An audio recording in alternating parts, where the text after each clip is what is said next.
یعقوب علیہ السلام اپنے انتقال کے پہلے اپنے 12 بچوں کو بلاتے ہیں اور کہتے ہیں ما تعبدون من بعدی، میرے بعد کس کی عبادت کرو گے؟ یعقوب علیہ السلام کا نام اسرائیل تھا، انہی کی 12 اولاد جو تھی بنی اسرائیل انہی کو کہا جاتا ہے۔ یہ جو موجودہ دور کا اسرائیل ہے، اس نے اپنے ملک کا نام انہی کے نام پہ رکھا ہے، ان کو اپنا گرینڈ فادر مانتے، وہ حضرت یعقوب علیہ السلام کو۔ یعقوب علیہ السلام کا ہی دوسرا نام اسرائیل تھا۔ چل رہے حالات دیکھیے، گنڈا گردی اور دادا گیری دیکھیے صاحب۔ بھائی ہم جس منہج کو فالو کرتے ہیں ہمارا سیدھا سا ایک فنڈا ہے، ہم ظالم کے خلاف ہیں۔ ایران کے اوپر اگر امریکہ آج حملہ کر رہا ہے، اسرائیل حملہ کر رہا ہے، ہم اس کے بالکل خلاف ہیں اور اسے ہم انسانیت پر بہت بڑا کلنک مانتے ہیں۔ کل ابھی حملہ ہوا، 85 بچیاں، ایک اسکول پر حملہ کیا اسرائیل نے ایران کے اندر، 85 بچیاں قتل ہو گئی۔ تو کیا ہم اس قتل اور خون خرابے پر ہم خوش ہو جائیں، ہم اس پر خاموشی اختیار کر لیں کہ وہ ہمارے مسلک کے لوگ نہیں، وہ شیعہ ہیں؟ نہیں، یہ سلفی منہج نہیں ہے میرے پیارے ساتھیوں۔ ایران نے بھی بہت ظلم کیے ہیں، ہم اس کے ظلم کی کبھی تائید نہیں کر سکتے۔ شام میں جب بشار کی حکومت تھی، اس کو پورا سپورٹ حاصل تھا ایران کا، اور بشار نے اپنی عوام کو جو مروایا تھا، لاکھوں عوام کو، اس قتل اور خون خرابے میں ایران کا پورا سپورٹ تھا، ہم اس ظلم کے خلاف تھے۔ لیکن اس وقت جو اسرائیل اور امریکہ مل کر کے جو دادا گیری کر رہا ہے، اور پورا مڈل ایسٹ اس وقت جل رہا ہے، اور دنیا ایک بڑی جنگ کے دہانے پر کھڑی ہے، اور صاحب امریکہ یہ دکھا رہا ہے کہ صاحب ہم جو ہے ہم کنٹرول کر رہے ہیں، ہم یہ ہیں، ہم وہ ہیں، سارے انٹرنیشنل قانون اور سارے لاز سب کی بخیا ادھیڑ دیتا ہے امریکہ، اتنا بڑا دادا بنتا ہے اپنے آپ کو، اس کے لیے کوئی قانون نہیں ہے۔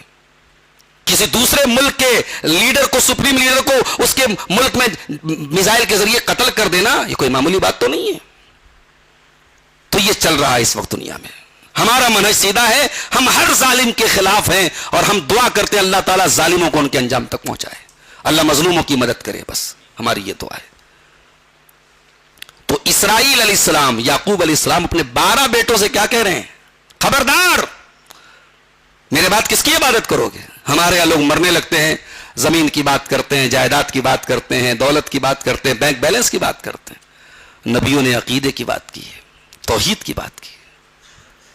کس کی عبادت کرو گے میرے بعد؟ ایک نبی پوچھ رہا ہے اپنے بچوں سے، اور ان بچوں میں بھی یوسف علیہ السلام تو نبی تھے نا بھائی، 12 بچوں میں یوسف علیہ السلام بھی تو تھے، وہ تو نبی تھے۔ ایک باپ بھی نبی ہے، بیٹا بھی نبی ہے، اور باپ اپنے بیٹوں سے پوچھ رہا ہے ما تعبدون من بعدی، میرے بعد کس کی عبادت کرو گے؟ مسلمان یہاں لا الہ الا اللہ پڑھتا ہے، سمجھتا ہے صاحب ہم شرک نہیں کر سکتے۔ اس غلط فہمی سے نکل جاؤ میرے ساتھیوں، اپنے بچوں کے ایمان اور عقیدے کی فکر کرو۔ آنے والا دور بہت نازک ہے، آنے والے دور میں آپ کے بچوں کے سر پہ ٹوپیاں ہوں گی، ان کے گھر میں گوشت بنے گا، آپ کے لڑکوں کا ختنہ ہوگا، یہ ظاہری تو تمام علامتیں ہوں گی، دل کے اندر کفر بھرا ہوگا، دل کے اندر شرک بھرا ہوگا۔ ابھی گلبرگہ میں ایک صاحب بتانے لگے، مولانا ایک بڑی تعداد میں کالجوں کے جو اسٹوڈنٹس ہیں وہ اللہ کو نہیں مانتے۔ وہ جو جاوید اختر کا عقیدہ ہے، جو بیٹھ کر کے ڈیبیٹ کر رہا تھا کہ ڈز گاڈ ایگزسٹ، اللہ ہے، یہ عقیدہ صرف جاوید اختر کا نہیں ہے، یہ کروڑوں مسلمان نوجوانوں کا یہ عقیدہ ہے۔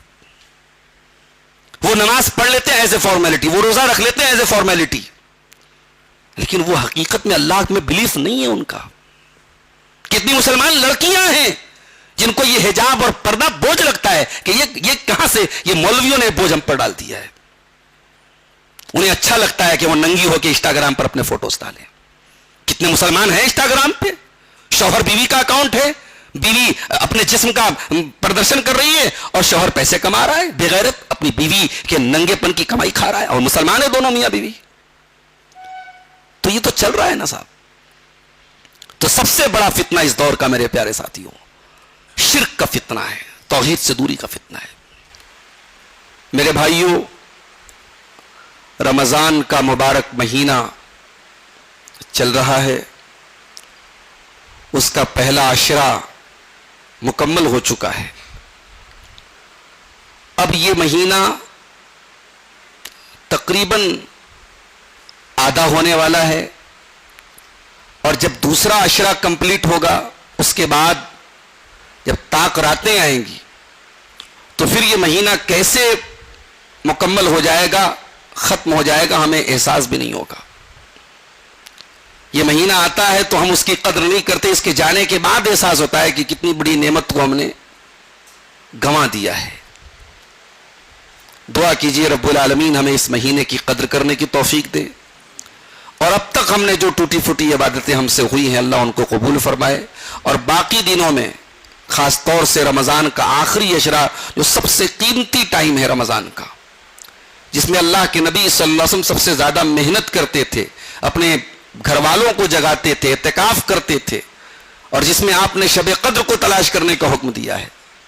افسوس کی بات یہ کہ آخری عشرہ ہمارے یہاں زیادہ تر شاپنگ میں چلا جاتا ہے، عید کی تیاری میں، شاپنگ میں، عورتیں ادھر بھاگ رہی ہیں، مرد ادھر بھاگ رہے ہیں، سب سے قیمتی ٹائم سب سے زیادہ برباد ہوتا ہے۔ تو ہمیں اللہ تعالیٰ توفیق دے کہ ہم اس مہینے کا اور خاص طور سے اس کے آخری عشرے کی ہم قدر کریں، اس کا صحیح فائدہ اٹھائیں، آمین۔ آج جس موضوع پر کچھ باتیں میں آپ کے سامنے رکھنا چاہتا ہوں وہ موضوع ہے موجودہ دور کے فتنے اور ہماری ذمہ داریاں۔ یہ فتنہ کا لفظ آپ بہت سنتے ہوں گے، فتنہ کا مطلب کیا ہوتا ہے؟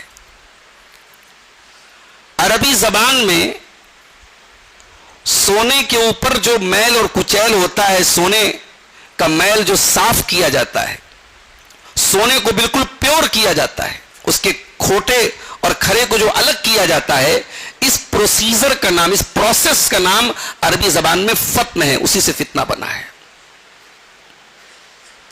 اس کا مطلب یہ ہوا کہ فتنہ ان چیزوں کو کہا جاتا ہے جو کھرے اور کھوٹے کو الگ کرتی ہیں، فتنہ ان سچویشنز کو کہا جاتا ہے، ان حالات کو کہا جاتا ہے جن میں یہ نکھر کر کے سامنے آ جاتا ہے کون پکا مومن ہے اور کون کمزور ایمان والا ہے۔ اور اسی طریقے سے فتنہ ان چیزوں کو بھی کہا جاتا ہے جو آپ کے دین کے لیے، آپ کے ایمان کے لیے بہت آزمائش بن جائیں اور ان سے بچنا آپ کے لیے بہت مشکل ہو جائے۔